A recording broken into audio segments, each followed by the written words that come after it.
দরকার হলে এই দল তার নিজের আত্মীয় স্বজন সন্তানকেও বাদ দিয়ে দিতে পারে ক্ষমতার লোভে। ফখরুল ভাই বললেন ইতিহাসে যে অসুস্থতা শুরু হয়েছিল তা ওনারা বলেন না, অর্থাৎ আমরা বলি না। বাংলাদেশে স্বাধীনতার পর 3.5 বছর যে অসুস্থতা ছিল সেখানে আপনারা যান না। আপনারা পেছন দিকে তাকান ভূতের মতো, ভূতের পা যেমন পেছন দিকে, আপনাদের চোখ পেছন দিকে, কিন্তু আপনাদের চোখ থেকে যায় 75-এর গিয়ে। 75-এর পর থেকে ইতিহাস বলেন। 75-এর আগে গুম খুন হয়েছে, ভোট চুরি হয়েছে, এক দল করা হয়েছে, সেগুলো আপনারা বলেন না, সেগুলো আমাদেরকে বলতে হয়। সুতরাং অতীতেই যখন যাবেন, শুরু করেন 71 থেকে বা 71-এর আগে কি ঘটেছিল। আপনি দেখেন হরি লুটের একটা জামানা চলছে।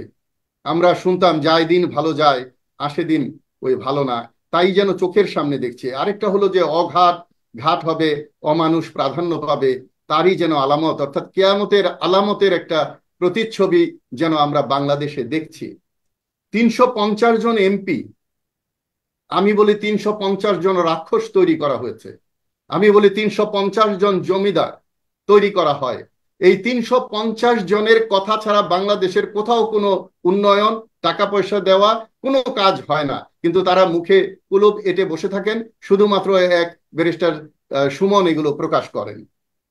এই একটা কথা খেয়াল করেন, আজকে কলকাতার টয়লেটে বাংলাদেশের রানিং একজন এমপির দেহাবশেষ পড়ে থাকে, অথচ আওয়ামী লীগের এক নেতা ফরহাদ, কি নাম ওনার, আজকে আছেন ফখরুল ভাই, উনি ফখরুল বলেন চৌধুরী। আমরা নাকি শুধু নেগেটিভ গুলো বলি, সরকারের পজিটিভ বলি না। আমি বলবো, পজিটিভ কথাও বলবো। এই যে এটাকে যদি রিভার্স করে দেখেন, কলকাতা বা পশ্চিমবঙ্গের একজন এমপি যদি বাংলাদেশের কোনো টয়লেটে পড়ে থাকতো, আজকে আঞ্চলিক এবং রাষ্ট্রীয় এবং বৈশ্বিকভাবে এটা কিরকম হতো। তো সুতরাং আমরা নত জানু পররাষ্ট্র নীতির কারণে আজকে আমরা মুখ খুলে কথা বলতে পারি না। আজকে দেখেন এই কলকাতায় প্রথম, এই ইতিহাসে কলকাতায় প্রথম গরুর হাট হয়েছে। আমার মনে হয় মোদি সংখ্যা গুরু হলে বোধহয় এটা হতে পারতো না। যেখানে ফ্রিজে গরুর গরু রাখলেও হিন্দুরা মুসলমানদের উপরে যে অত্যাচার শুরু করেছিল, এটা দিন দিন আরো বাড়ত। কংগ্রেস এর যাত্রা হয়তো আবার নতুন করে শুরু হলো মাত্র, আমি এতেই স্যাটিসফাইড, অন্তত শুরু তো হলো। তো কলকাতায় গরুর হাটে আজকে বাংলাদেশের যেই গরুর দাম 10 লক্ষ টাকা, 5 লক্ষ টাকা, 3 লক্ষ টাকা, সেগুলো হাজারে বিক্রি হচ্ছে, 10,000, 20,000, 25,000। হয়তো বলবেন রুপির দাম তো অনেক মূল্য, তারপরেও আমি কনভার্ট করে দেখেছি 10 ভাগ, 20 ভাগ নিম্ন দামে কলকাতায় কোরবানির গরু বিক্রি করা হচ্ছে। এবং তাদের হিন্দু মালিকরা বলছে ঈদ একটা পবিত্র জিনিস, মুসলমানরা যেন ভালো ঈদ করতে পারে, আমরা দাম বাড়াই নেই, আমাদের জাস্ট কোনো রকম লাভ রেখে বিক্রি করছি।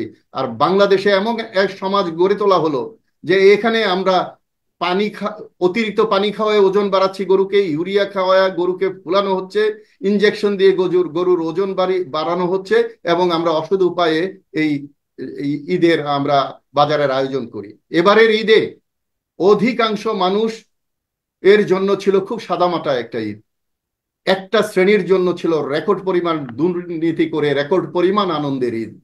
হয়তো এই হুম। আনন্দ বেশি দিন থাকবে না। তো সুতরাং আমি মনে করি যে আজকে বাংলাদেশের যে সমাজ ব্যবস্থা, আজকে বাংলাদেশের যে অপরাজনীতি, এইগুলো কথা বলেই তো শেষ করা যায় না। আর ফখরুল ভাই তো বুঝতে হবে, আমরা তো আপনাদের প্রশংসা করার জন্য এখানে আসি না টক শোতে। আপনাদের প্রশংসায় পঞ্চমুখ যে 27টা দল গত নির্বাচনে যোগ দিয়েছিল এবং 3 ব্যক্তি, তারা তো কি হয়েছে গুমও বলা যায় না, তাদেরকে গিলে খেয়ে ফেলেছেন আপনারা। আপনারা কি আবার সেই বাকশালী কায়দায়, অলিখিত বাকশালী কায়দায় সকল দলকে, সকল মানুষকে করায়ত্ত করে এটা রাজত্ব চালাতে চান? তো সুতরাং আমি তো আমি বর্তমান গঠনমূলক আলোচনা সমালোচনার মাধ্যমে সরকারকে ভুল ধরে দেব। গণতন্ত্রের বিরোধী দলের ভূমিকা অত্যন্ত গুরুত্বপূর্ণ, সেই বিরোধী দলের ভূমিকায় কাউকে আপনারা দাঁড়াতে দিচ্ছেন না। ফখরুল ভাই বললেন ইতিহাসে যে অসুস্থতা শুরু হয়েছিল তা ওনারা বলেন না, অর্থাৎ আমরা বলি না। বাংলাদেশে স্বাধীনতার পর 3.5 বছর যে অসুস্থতা ছিল সেখানে আপনারা যান না। আপনারা পেছন দিকে তাকান ভূতের মতো, ভূতের পা যেমন পেছন দিকে, আপনাদের চোখ পেছন দিকে, কিন্তু আপনাদের চোখ থেকে যায় 75-এর গিয়ে। 75-এর পর থেকে ইতিহাস বলেন। 75-এর আগে গুম খুন হয়েছে, ভোট চুরি হয়েছে, এক দল করা হয়েছে, সেগুলো আপনারা বলেন না, সেগুলো আমাদেরকে বলতে হয়। সুতরাং অতীতেই যখন যাবেন, শুরু করেন 71 থেকে, বা 71-এর আগে কি ঘটেছিল। সরকারের প্রশংসা করা আমাদের কাজ নয়। কিন্তু সরকারের সরকারের প্রশংসা বলতে সরকার যেটা করছে এখন বর্তমানে, আসলে এই সরকার যদি চাইতো যে না এসব দুর্নীতিবাজদের আসলে এসব কিছু যেন বের না হয়ে আসে, সেটা তো করতে পারতো। কিন্তু কেন বের হলো, এবং বের হওয়ার পর তারা তো সরকার ছাড় দিচ্ছে না। সরকার একদম পুরোপুরি স্ট্রংলি এগুলিকে বলেছে হ্যান্ডেল করবে, এবং ওবায়দুল কাদেরও বলেছে। সরকারের এই জায়গাতে এই ভূমিকাকে আপনি কিভাবে দেখেন? জি জনাব জি, আহ তাজুল আমির আহমেদ স্যার, আপনি শেষ করুন। বর্তমান সরকার ব্রিটিশ এবং পাক হানাদার বাহিনীর সরকারের মতো দেশ পরিচালনা করছে। যদিও উনি দুইটা সামরিক সরকারের কথা বলছেন, আমি আসতাম আপনি এই প্রশ্ন না করলেও। দেখেন, ব্রিটিশরা কিন্তু আহ, এই যে মীর জাফরকে বেশি দিন ক্ষমতায় রাখে নাই। তো সুতরাং যারা এই ধরনের স্বৈরাচার হয়, তারা যাদেরকে দিয়ে কাজ করে তাদেরকে টিস্যু পেপারের মতো ছুঁড়ে ফেলে। এটাই নিয়তি, এটাই নির্মমতা, এটাই শোনেন, দরকার হলে এই দল তার নিজের আত্মীয় স্বজন সন্তানকেও বাদ দিয়ে দিতে পারে ক্ষমতার লোভে। আমার এই কথা হয়তো অত্যুক্তি হবে বলে মনে হচ্ছে আপনাদের। আপন হুম। জন প্রিয়জনকে আপনি দেখেন, এই সরকার বদিকে নমিনেশন না দিয়ে তার ওয়াইফকে দিয়েছে। তার অর্থটা কি? হুম। তো বদির মতো, আর এই যে টয়লেটে পাওয়া গেল ওনাদের মতো এমপি যদি ওনারা বানায়, তাহলে ওনারা কি দেশপ্রেমিক সরকার? ওনারাই কি শুধু দেশপ্রেমিক? তো সুতরাং সরকারের দায় দায়িত্ব নেওয়া ছাড়া কোনো উপায় নেই। উনি বাজেট 8 লক্ষ কোটি টাকার বাজেট উল্লেখ করে বড় গলায় বুঝালেন যে বিরাট এক বাজেট হয়েছে। বাজেট তো কখনো কমে না।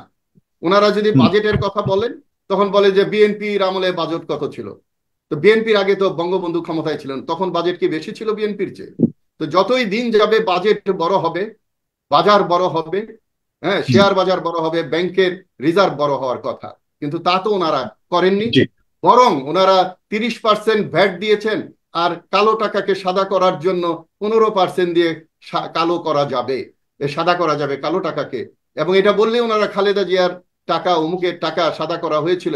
ভাই, উনি অধম হলে, ওনারা অধম হলে, সামরিক সরকার অধম হলে, আপনারা কেন তাদের ওই অধমত্বকে গ্রহণ করছেন? সামরিক সরকার দুইজনের বদনাম করলেন। আপনি যেই সামরিক সরকার যেই বিল্ডিং এ বসে দেশ শাসন করতো, আজকে আপনার নেত্রী সেখানে বসে দেশ শাসন করে, সেটা তো অথরাইজ না। গণভবন ছাড়া সরকারি কোনো প্রধানমন্ত্রীর অফিস থাকতে নেই। ওনার 3টা অফিস আছে, ক্যান্টনমেন্টে, ওখানে এবং ওখানে। এইগুলো তো আপনারা দেখেন। আর এগুলো যে আমরা না বলি, আমাদের মুখ বন্ধ করতে চান, কে বলবে এই কথা? কেন 3টা অফিস দরকার? সামরিক অফিসারদের তো, সামরিক সরকারের তো 3টা অফিসার দরকার ছিল না।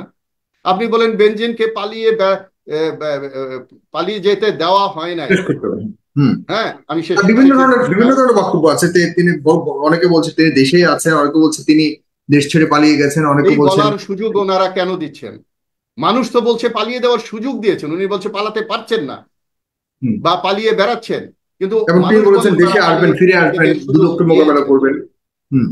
সুতরাং এই যে দুইটি সামরিক সরকারের কথা বললেন, একটি সামরিক সরকারের সময়, এরশাদের সময় আমি এই প্রাইম মিনিস্টারের অফিসে চিফ সিকিউরিটি অফিসার হিসেবে বসতাম। আমি হুম। দেখেছি ইউনিফর্ম পরে সামরিক যে জান্তারা যেভাবে কাজ করেছিল বাংলাদেশে, তার চেয়ে কঠোর ভাবে, তার চেয়ে বেশি কঠোর আপনারা জনগণের উপরে। কিছুক্ষণ পরে যখন জনগণ প্রশ্ন করা শুরু করবে, তখন আপনি হয়তো কিছুটা টের পাবেন। আপনি প্রশ্ন করেছেন গণতন্ত্র দুর্বল করেছে, আগে কে করেছে? আপনি বলতে চাইবেন এই বিএনপি? এই গণতন্ত্র দুর্বল করেছে আওয়ামী লীগ। বাকশালের আগে 4টা পত্রিকা রেখে বাকি বন্ধ করে দিয়ে, সকল অফিসার, সরকারি অফিসার সবাইকে এক দলের অধীনে নিয়ে, আপনাদের নিজস্ব দলের মধ্যে কোন্দল তৈরি করে মোস্তাককে এর নেতৃত্বে বঙ্গবন্ধু এবং তার পরিবার সহ নৃশংসভাবে হত্যা করেছে। তার জন্য আওয়ামী লীগ যত না ক্ষতিগ্রস্ত হয়েছে, বাংলাদেশের বাঙালিরা তার চেয়ে বেশি ক্ষতিগ্রস্ত হয়েছে। আজকে হুম। বঙ্গবন্ধু বেঁচে থাকলে, বা সঠিক রাজনীতি উনি করলেন, এই যে করতে পারলে, এই দেশের অবস্থা এরকম হতো না, রক্ষী বাহিনী তৈরি করতে হতো না। এই রক্ষী বাহিনী যাদের দ্বারা তৈরি করেছিলেন, যাদের জি। উপদেশে তৈরি করেছিলেন, তাদের সাথে আপনারা স্বামী স্ত্রী সম্পর্ক করেছেন। এই রক্ষী বাহিনী থেকে শুরু করে আজকে বিডিআর কার্নেজের যে অবস্থা, 57 জন চৌকস অফিসারকে বাঁচাতে পারেন নাই যেই দেশের পরামর্শে, তাদেরকে আপনারা রক্তের সম্পর্ক এবং বন্ধু বলেন। মানুষ, জনগণ, দেশের মালিকরা আপনাদের রক্তের সম্পর্কে নয়। ধন্যবাদ আপনাকে। বাংলাদেশের মানুষের পালস বুঝতে পারতেন আপনার নেতা বঙ্গবন্ধু, আপনার আওয়ামী লীগের পালস বুঝতে পারছেন না। আওয়ামী লীগে আবার ৬২ জন স্বতন্ত্র দিয়ে নিয়ম ভঙ্গ করে আবার আওয়ামী লীগের মধ্যে একটা বিরোধ তৈরি করেছেন, যার খেসারত আপনাকে দিতে হবে। আর ১ মিনিট, আরো একটা বাহিনী তৈরি করে দুর্নীতি দমন করা প্রয়োজন বলে উনি মন্তব্য করেছেন। অত্যন্ত দুঃখজনক। দুর্নীতির কোনো খবর নাই আপনার নেত্রীর কাছে, এটা আমি বিশ্বাস করি না। আমি ইন্টেলিজেন্সেরও ট্রেনিং করেছি, কমান্ডোও করেছি, সকল খবর ওনার কাছে আছেন। উনি মন্ত্রীকে বলেন কে এটা করেছে, সিন্ডিকেট ভাঙতে পারছে না বলে আমি তাকে ধরবো, উনি ধরেন নাই। উনি, আপনারা ধরেন তাকে যাকে ধরলে বিরোধী দল দুর্বল হবে, আপনারা তাকে ধরেন না যাকে ধরলে আপনার দল দুর্বল হয়ে পড়বে। কিন্তু এই সবলতা কিন্তু বেশি দিন টেকবে না, বেশি দিন টেকসই হবে না। আপনি বলেছেন সিস্টেমগুলো কেন দুর্বল করা হয়েছিল অতীতে, আপনারা 17 বছরে কেন এগুলো সবল করতে পারেন নাই? তাহলে হাত উপরে সারেন্ডার করে দেশের ক্ষমতা ছেড়ে দেন, অন্য মানুষকে গণতান্ত্রিকভাবে দেশ শাসনের সুযোগ দেন। সুতরাং আপনাদের গণতান্ত্রিক মানসিকতা যদি না আসে, তাহলে এই দেশ, এই সমাজ টিকবে না। বাংলাদেশ না টিকলে আওয়ামী লীগও টিকবে না। বাংলাদেশ আপনাকে ধন্যবাদ।